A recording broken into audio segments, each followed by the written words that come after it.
So I'm here with the chairman of Umuoji. Of the Agumelo village. The chairman of what? Agumelo village. Okay, so sir, please. Open in Nanya Bar now, Nanya Bar. No, look like a house and a had a social media.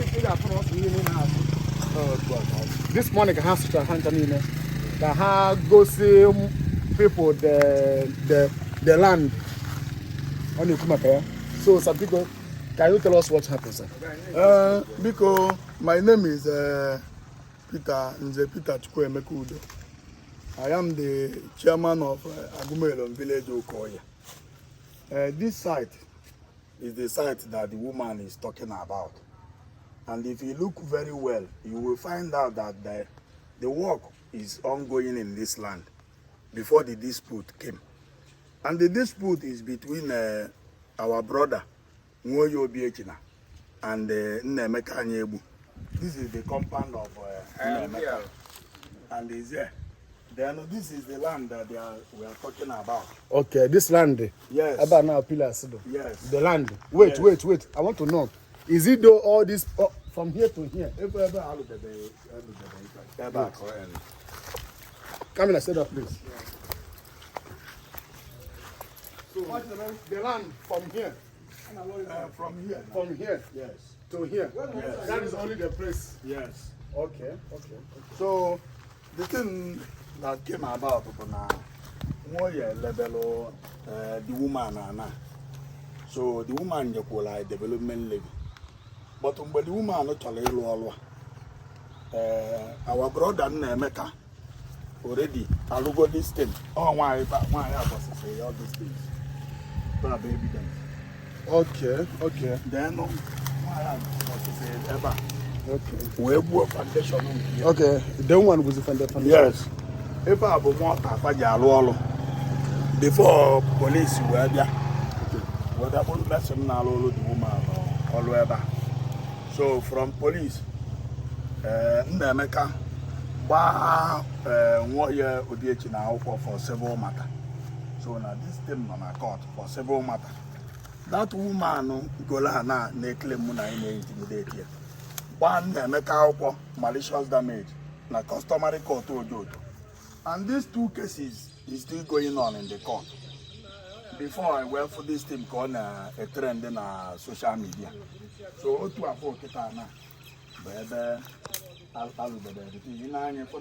some foundation happened from block. Some foundation happened. In the foundation now with the river on your block back. And in a free boss, near Lulu, I call a book of Wapo, Nina get them. Oh, Akuida. Oh, Banyama, we used to wear now, the foundation. And Nnemeka Kuna Kueba, Nama Korea. Okay, Nnemeka, Onya, Bloda Manaba now. So no one called Akuibo. Yes. So only can I drag down and light now. Yes. No one called Akuiba another. Onyana, warrior, sell the woman, and another dragon, never would be. Never my beer before. Okay. Oh, Yama Bonya Kolakuiba. Then the messing, one of the messing apple. Okay. Turn your camera. Okay, brother Bubuledi. Yes. Okay. Okay. Police, where they are. Okay, let me put okay, in a nigga full motor, it's cement. In a nigga for cement now. No, never. Police were there from Ogidi, where Bologna, so Sanyama water, waiting. The agent guy, Lolo the woman, agent, a galley. So, often up and there, Apota, this place where Jebe, before I went for a call. And then, did you wear now baggy? Now this timbona, by Aborondine, a woman. Did you go again, you point up an Ebonyi? Him and I travel a lot. Yes. And noble Nilu mother another time. It did not suppose the mother of Yabe, he may would on even Nabai, Umuoji as a whole. On my corner, deserve. I am a bell on your mama, a bella. Did you wear baggy ban now, baggy? Did you wear?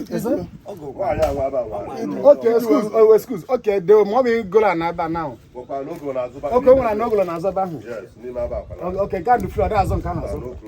Okay. So nke a kịta na-abụ ebe a na-azọ azọ. Okay, nke a nke ọ na-azọ azọ. Yes. Na onye nwe una, onye nwe face abịa ebe a. Si n'ọnya wee aba. Si n'ọnya nwe aba. And onye nwe akụlakụ ibe. Yes.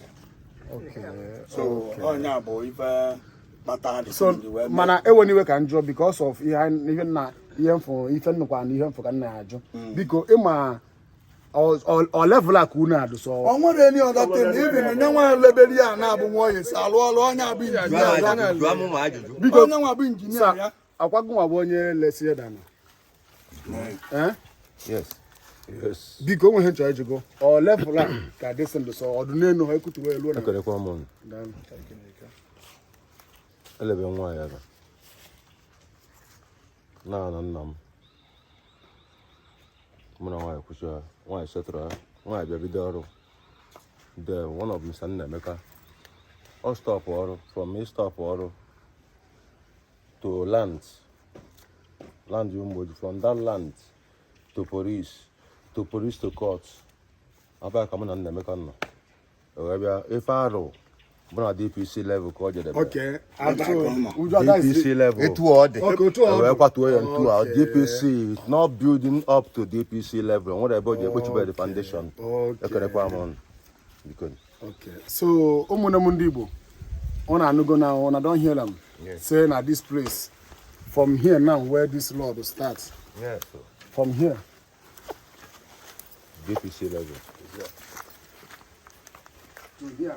The thing started. But the truth is that the house they never build them up. yes In like this place now, I see they push this place down. They push them down. But this place now, see the level of the face there. It's like they push them down. Yes, I see. this place they never even put block Okay, at all. Block never do here. This place block never dey here. This place block never dey here. Na only this edge and this edge block dey. Okay. So like what I'm saying, this place now is only the place that the block is. Okay. This edge now is the place the block is. Okay. This place now and this place they never put a block. This front. Okay, now I'm back. To say the truth, this the block. They push them down. This truth, Yes. but the thing no be like the thing reach linter level. Yes, No, and this the linter person will push him down or The person anything will get na this if land. he- na Say- the people Okay, na wey the them person and wey them say na they he drag get- the land. No be obodo.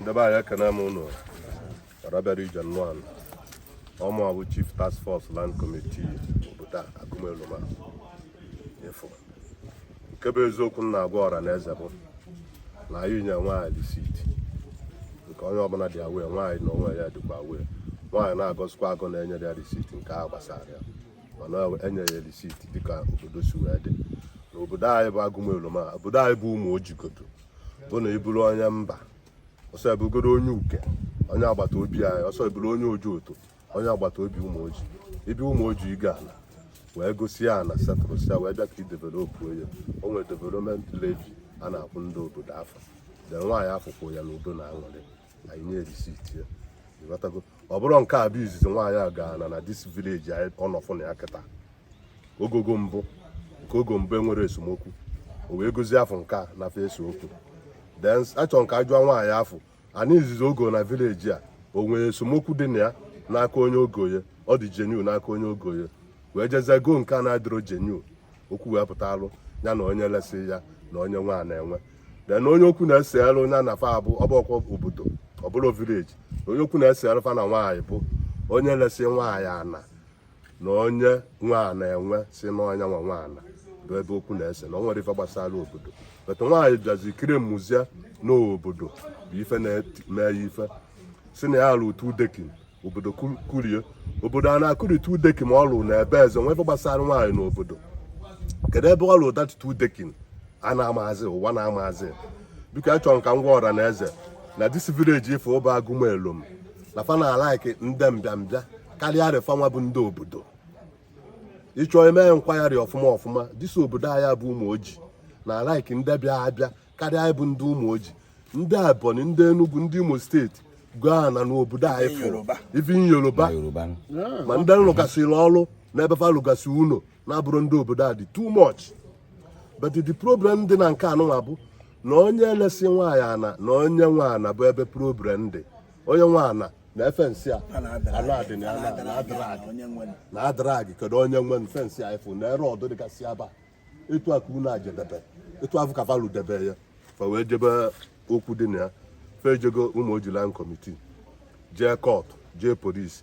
As I talking to you now, okwu aka dị na court na oke bi ọkwọ nwaanyị afụ wee na-afọ eme ụdị ome ọ na-eme. So ana m agwa ọra n'obodo nọgasị aba ka famanụ o nwee ebe nwaanyị abịa na-ekwu okwu n'obodo tichasị ya tie ihe n'ọfa mere ife amegasị ya. Obodo anyị fa amadụ dị umeana fa amụfụ na ọdị ya fa amadị ya. Ndị mmadụ ebe dị umeana bụ ndị fana ya nwee biznes bụ onye lesi ya ana and onye si n'ọnya nwaana na development levy mgbe anyị na development levy na nwekwa problem dịnụ nothing problem ama mana ịmarụgo na o jizie ka this problem dịzipụsị na fa ebidozi ịlụ ọrụ wee nwebe problem onye lesi ya na onye nwaana. So n'onye ka nna eme ọra na eze ka ọ marụ na onwekwa ife gbasara obodo a efu na detem na nwere ife fama. So na onye ọbụla na-akpọ n'obodo a na-enye ndụ ya nsogbu ka na onye abụọ onwe ka ọ na-akọsụ ịghọtago. So n'anya ka nsị ka ngwa ọra na eze n'okwu etu a ka o si wee dị onwekwe no problem for this village. Daalụ na ọra na eze ekene m unu ndị Igbo. Ikwu na-ewe n'iwe anyị na-ebu ndị Igbo biko nụ o nwere ife nchọrọ ịjụ ụnụ most especially gaa brother Onobia because o nwere ife the main thing na trend online na mbụ na ị na-akpọ ya na onye Abakaliki ọ na-emekwa ọlụọ ụlọ elu biko ikwuru ndị okwu o nwere mgbe m ji wee kwụ ya onye Abakaliki for one day maka mụ na onwe m ejigo m Abakaliki mụ amadụ n'onye ọkwalụ mbọsị m na-edo blọkụ a ka m fụ ya ka o si ebe a ama na ọnwa na ọgwa n'ime mụ na ya na-abụ kelesialị mụ a na-alụ ụlọ onwe m ọrụ rụsịzi ọrụ on Saturday olu on Sunday abịa ife niile ndụ ebe a akụri ebe ncha niile webube n'ubadịso on Sunday ga-ebu bandịso a dịka m kwubu ya na mbụ. Okay, so na ịmalụ na the woman nweda ịma na onye Abakaliki nweda mụ ama akwụkwọ na onye Abakaliki amara m onye ebe ọ bụ ibe agwa mbụ onye ụmụ ọma mgbe ejiwa mmadụ na ọ bụ onye Abakaliki mbụ na kọtụ. Okay, na court ka m nụwa mmadụ onye ebe ọ bụ. So ụmụnne m ndị Igbo ụnụ anụgo dịka m gakwa gee nọ ndị woman egekwe m n'ọnụ ndị obodo ụnụ anụgo ihe ọ kwuru and biko nụ nke mụ ma unu bụ n'ikpeazụ ka peace do ka ihe niile asatụrụ ebe okwu adịgo like this biko nụ ka ọ mụọ na ọ ga-esi wee mee onye nwa bụ iji wee na-ekwu okwu o nwere nwanne anyị nwoke bụ onye Umuoji okwu ya bụ na udo na-adịla onye chọọ udo ya na ndị obi dị ọcha na ebe mmadụ ibe fa nọ onye chọọ udo na-enweta udo na ndị ebelibu na ọ bụ na nwaanyị a chọọ udo mebi n'obebe bụ ike na kọt eji egwu aprochi